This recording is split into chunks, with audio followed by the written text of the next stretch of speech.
Bharatiya Janata party ने उत्तर प्रदेश में होने वाले चुनाव को लेकर तैयारियां शुरू कर दी है। हमारे साथ बातचीत के लिए मौजूद हैं प्रयागराज से सांसद रीता बहुगुणा जोशी जी। मैम, कल लखनऊ में कार्य समिति की बैठक थी, आप भी उसमें गई थी। पंचायत चुनाव को लेकर क्या दिशा निर्देश दिए गए आप लोगों को? देखिए, पहली बार ऐसा होगा कि भारतीय जनता पार्टी बहुत ही गंभीरता से इस पूरे चुनाव को लड़ने का मन बना चुकी है। भले ही हम बीडीसी और ग्राम सभा के स्तर पर, प्रधान के स्तर पर टिकट नहीं देंगे, लेकिन ब्लॉक प्रमुखी का जब चुनाव होगा तो पार्टी नामित करके लड़ेगी और जिला पंचायत सदस्यों का चुनाव हम पार्टी से नामांकित करके लड़ेंगे। तो अब जैसे आपने देखा कि अभी सहकारिता का चुनाव हुआ तो कोऑपरेटिव के चुनाव में भी बीजेपी ने बढ़ चढ़ कर भागीदारी करी।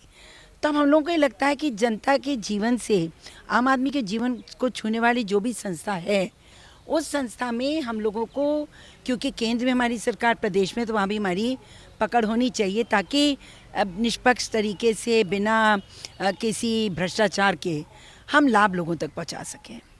क्या 2022 को लेकर भी कोई बातचीत हुई, क्योंकि अब साल भर से कम का ही वक्त बचा हुआ है चुनाव? 222 की तो तैयारी शुरू है। 222 की अगर आप एक्चुअली देखें तो हम लोग हर चुनाव के बाद अगले 5 साल तक चुनाव के ही मोड में रहते हैं।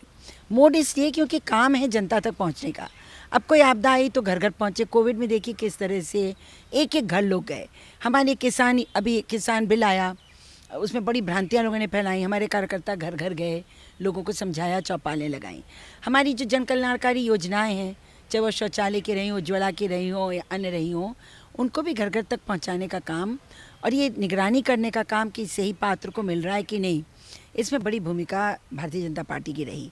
तो वास्तव में जन जागरूकता और जनता से संवाद और अपनी लोक हितकारी जो हमारी कार्यक्रम हैं, उनको हम लोग लगातार जनता तक, और पार्टी के आदर्शों को, पार्टी की नीतियों को, तो मैं समझती हूँ जितना सजग और सक्रिय भारतीय जनता पार्टी का कार्यकर्ता है, ऐसा मैंने कभी नहीं देखा अपने राजनीतिक जीवन में। मैम, अगर बात करें तो AIMIM उत्तर प्रदेश में विधानसभा चुनाव लड़ने का ऐलान कर चुकी है और वैसे ही कह रहे हैं कि उत्तर प्रदेश में सबसे ज़्यादा पुलिसिया कार्रवाई मुसलमानों के खिलाफ हो रही है। बिल्कुल गलत है। पुलिसिया कार्रवाई माफियों के खिलाफ हो रही है और जो लोग समाज के दुश्मन हैं उनके खिलाफ हो रही है, अपराधियों के खिलाफ हो रही है, जो लोग इकोनॉमिक ऑफेंडर्स हैं उनके खिलाफ हो रही है। और जहाँ तक उनका प्रश्न है, वो तो पूरे हिंदुस्तान में लड़ते आए, यूपी भी लड़े, तो उनका अधिकार है। देखिए, लोकतंत्र में हम ये नहीं कहते अब चाहे वोट 1% मिले चाहे 100, तो लोकतंत्र में तो हर पार्टी को लड़ने का अधिकार है। 500 से ज़्यादा पार्टियाँ जब चुनाव करीब आता है तो उग जाती हैं और फिर बाद में सब गायब भी हो जाती हैं।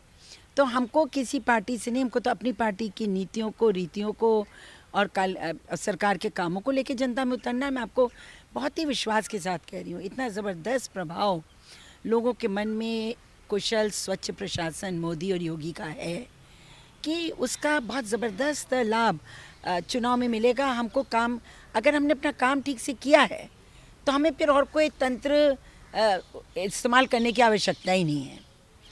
तो बहुत आसान रहेगा चुनाव, लेकिन हम मेहनत पूरी करेंगे।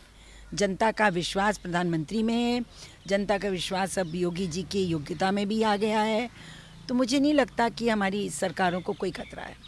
मैं एक आखिरी सवाल है, भारत बहुजन समाज पार्टी की राष्ट्रीय अध्यक्ष मायावती ने कहा कि वो अकेले चुनाव लड़ेंगी, किस तरीके से उनके इस बयान को देखती हैं? वो अकेली रह भी गई हैं, क्योंकि जिस तरह से उन्होंने अपने जाति को शुरू में बरगलाया, जिस तरह से उनको वादे किए कि हम आपको सत्ता के भागीदार बनाएंगे, हम आपके जीवन शैली को सुधारेंगे, जीवन के स्तर को बेहतर करेंगे, सिवाय इसके कि अपने और कुछ अपने साथियों के जीवन स्तर बेहतर करने के कोई और काम तो हुआ नहीं। तो मुझे नहीं लगता कि उनका इम्पैक्ट अपनी ही जात पर रह गया है। और जहाँ तक आम व्यक्ति का प्रश्न है, उत्तर प्रदेश सपा बसपा के कुशासन से, भ्रष्टाचार से, माफियावाद जो उन दिनों फैला और जिस प्रकार से उनके कार्यकर्ताओं ने, नेताओं ने जो सरकारी संपदा है उसको लूटा, उस पर आप देख रहे हैं कितने CBI के केसेस चल रहे हैं। तो वो तो वैसे भी अकेले हो गई हैं और पिछला चुनाव मिल के भी लड़ चुके हैं तो हालत उनकी ख़राब रही।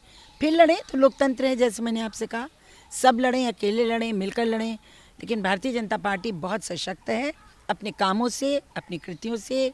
जिसका प्रधानमंत्री ने एक दिन की छुट्टी ना ली हो 6-7 साल में, जिसका मुख्यमंत्री 18 घंटे काम करता हो, जिस पार्टी के कार्यकर्ता दिन रात क्षेत्र में हों, उस पार्टी को किसी भी कॉम्बिनेशन से या दल से घबराने की आवश्यकता नहीं पड़ती है।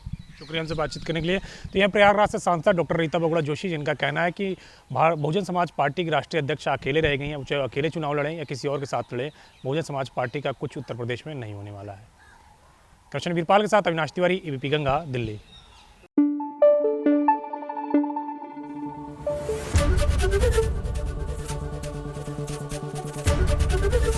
एबीपी गंगा, खबर आपकी, जुबान आपकी।